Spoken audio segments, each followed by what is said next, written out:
before the election, your permutation about this election was that the election might not be in favor of your brother, Peter Obi. Seun, you want drag our governor leg come outside again. But do you feel like you said so now because your forecast was not in his favor? I don't think there's nothing you do now to drag me into that controversy. But I think that's in the past.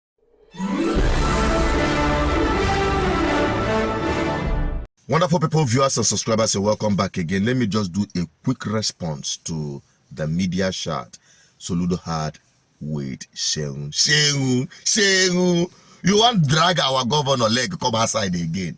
Moment with Governor Soludo, the governor of Anambra State. Thank you so much, Your Excellency, for your time tonight. You are the ABGA national leader. You have elections in Bayelsa, in Kogi, and in Imo State, and I guess your party is on the ballot in those states. But on a final note, give me an understanding of how you feel or what happens to you now, because you have an analytical mind. Before the election, your permutation about this election was that the election might not be in favor of your brother, Peter Obi. But do you feel like you said so now because your forecast was not in his favor? I don't think there's nothing you do now to drag me into that controversy. But I think that's in the past. Yes, you see, after that, while that media shot was happening, I was watching it and I was just laughing when Seun want to drag Soludo, Shalengan Bafo, into another shit. So, the responses that came from Soludo is what I want to highlight upon, beginning with the issue of Nnamdi Kanu. Do you consider that there is a court process in place and that perhaps may have to take its natural course? Yeah, thank you very much, Seun. Thank you for having me, and thank you to the listeners. Yes, first point to make, Seun, is that letter was actually written late April. If you see the stamp of the acknowledgement on that letter, it was received in the office of the Chief of Staff on the 26th of last month. And yes, on the 26th of April. And the letter was actually dated 20th of April. And so that is for a fact. So it wasn't written yesterday. It's about a month, exactly a month today, that letter was delivered to the office of the Chief of Staff. And what is the message? The message, first of all, is to thank the President and the federal government for the way that they have handled the insurgents, the Boko Haram issue in the Northeast, and also granting amnesty and a rehabilitation program for people involved in the Boko Haram insurgency and so on. Now come to the Southeast. Where Southeast faces some systemic, what I describe as systemic insecurity. And we have this agitation snowballing into today all manner of criminal gangs everywhere in the Southeast profess to be agitators, as it were. And we kind of think, I mean, since I came in as governor, we have faced these criminals head on in various dimensions. IPOB has consistently denied that it's part of the systemic insecurity. Some others attribute them to those, and then they deny. But we think it is time now, even though we've made substantial progress in terms of addressing, dealing with the criminals, because we have zero tolerance for criminality. But there is a bigger part of the reconciliation process, what the security people call the non-kinetic approach, which requires getting all the stakeholders at the table, around the table, to discuss the way forward and the future of security, peace, and development in the Southeast. And I'm convinced that Nnamdi Kanu, hate or love him, or agree with him, disagree with him, has become an important stakeholder in that conversation, giving as well what his own people are doing or not doing. And we need to have him around the table for that conversation. So we made that point about security, long-term security, sustainable security in the Southeast to have all critical stakeholders. The issue of the rule of law is also another basis for our appeal. That there are several court judgments demanding for his release and unconditional release. And at least one of those court judgments has not been challenged up until this moment. Then there is the issue of his health. We read everything, all manner of things on the new media about his state of health and need for urgent attention. And like I said, also then for compassion. Yes, it's in the courts, but it's been on now for God knows how long. This matter has been in the courts, almost 2 years, getting to 2 years now. And that is a saying that justice delayed is justice denied. If you want to have this, let's expedite this whole process and conclude it. I couldn't believe that this whole process would have lasted more than a year, for example. You're now getting 2 years, and they still stuck at this lower bit, and then the courts asking for him to be released. Release him. And I said, okay.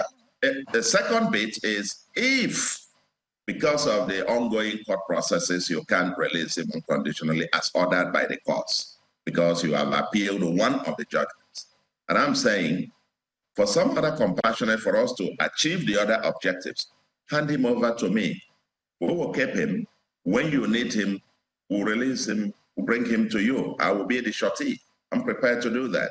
So we can start off the process of the healing and the systematic solution of the long-term security and development challenges in the Southeast. The issue of Nnamdi Kanu is one thing that Soludo had made a political issue.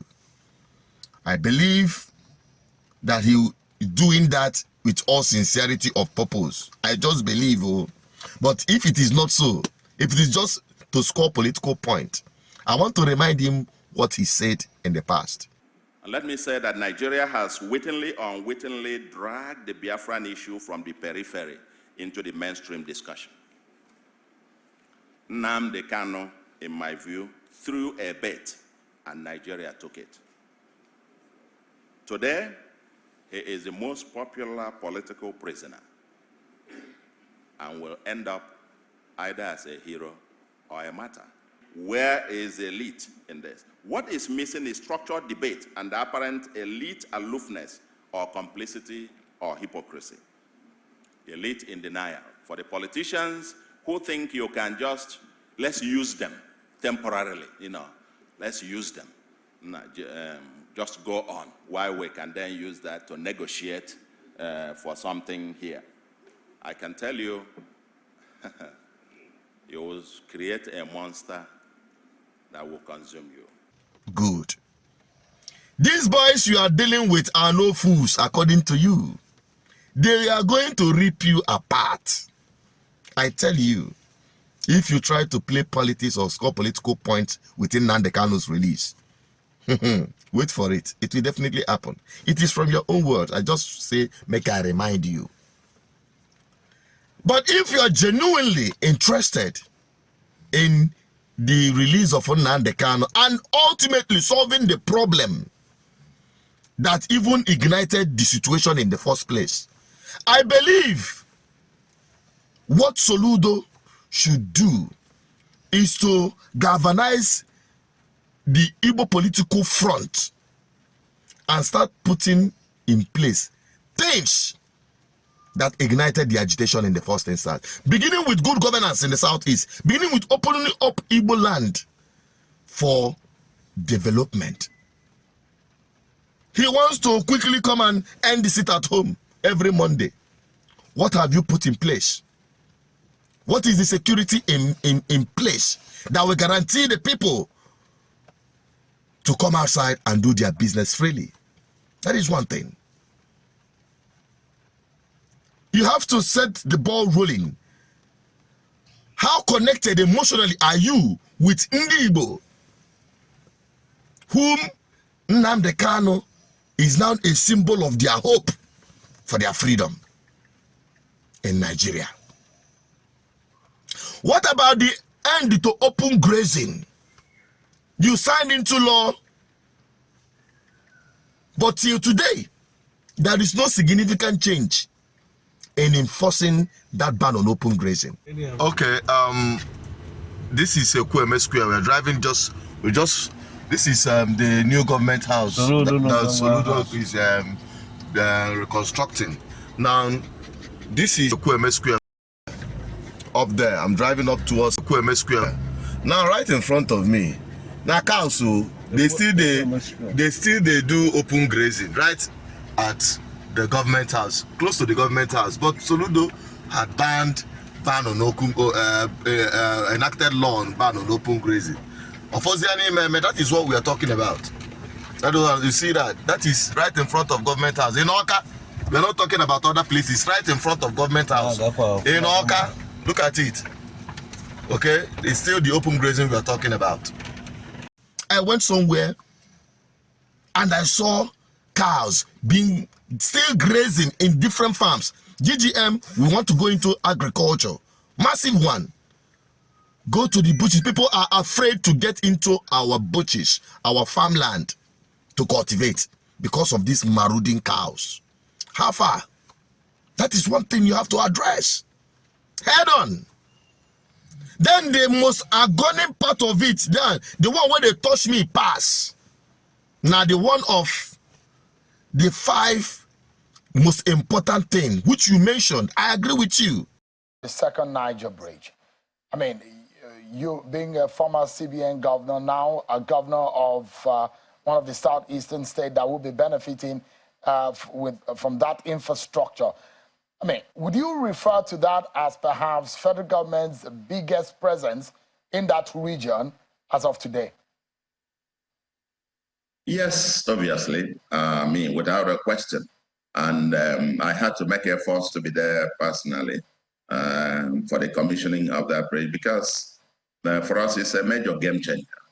And in fact, I had to excuse myself from the commissioning of Dangote's refinery because my flight schedule was going to make it impossible for me to be there, and I had to cancel to be there personally. It's a very important project, and we are eternally grateful to President Buhari for delivering on that agenda. As I said on that day, the people of the Southeast have cried, we have agitated, we have complained, we have, in every respect, tried over 5 key infrastructure, fundamental infrastructure provision that will change things in the Southeast. The number one of it happened to be dredging, 3 dredging projects that need to be executed to get Southeast have access to the Atlantic Ocean in terms of access to the sea, with regards to shipping and so on, port services. Number 2 was the second Niger bridge. Number 3 is the highway which the federal government began but abandoned from Anambra to Lokoja, that when that highway is done, actually from Anambra here to Abuja, you could be in about 3 hours or less. Then number 4 is the gas pipeline, around the Southeast. We have huge gas deposits here, but we are bypassed by the national gas pipelines ongoing. And the last one, of course, is the rail line. So the rail infrastructure that the federal government is also doing, connecting some other parts of the country, but Southeast is largely bypassed. And so these are the 5 areas, major infrastructural things we thought the federal government would have been able to help us kickstart. But we are now eternally grateful, at least 1 out of 5. That we were able to assemble a few days ago at the Asaba, and to have the president. It was a promise made, a promise kept, and federal government also named the bridge. I think when the Minister of Works and Housing my friend Governor Fashola was speaking, he did pronounce that the federal government has named it Muhammadu Buhari Second Niger Bridge. Good. These are the 5 main things that the Southeast needed. But the first one, which you acknowledge, was done by this government under Buhari. You went there to commission. You never raised an eyelid on the feelings of Ndibo about that second Niger bridge.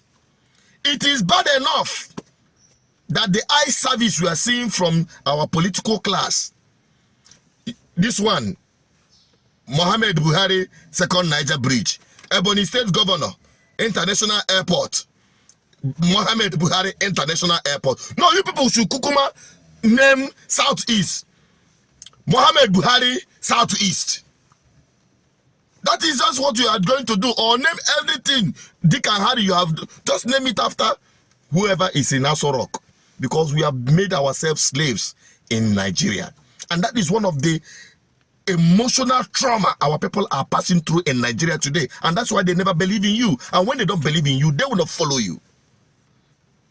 Then outside naming it Mohammed Buhari Second Niger Bridge, that toll gate is there. What is he doing there?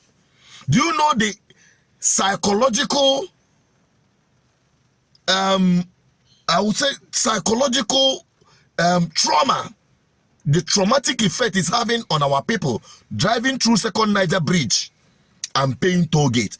There are so many projects that were commissioned by the Buhari government. They did one bridge. They commissioned it almost the same day they commissioned that of Second Niger Bridge. There was no toll on it. Why would there be a toll fee or a toll gate at the Second Niger Bridge? Just to tell us that we have to pay for that very bridge that is constructed. No problem. We can pay for it. But why will you make it look as if to say it is a gift to us? That is even the one that is the penny may pass. And many people are very angry at you or with your actions and what you're saying. But you know, you don't connect emotionally with our people. You don't understand the way they feel and reason.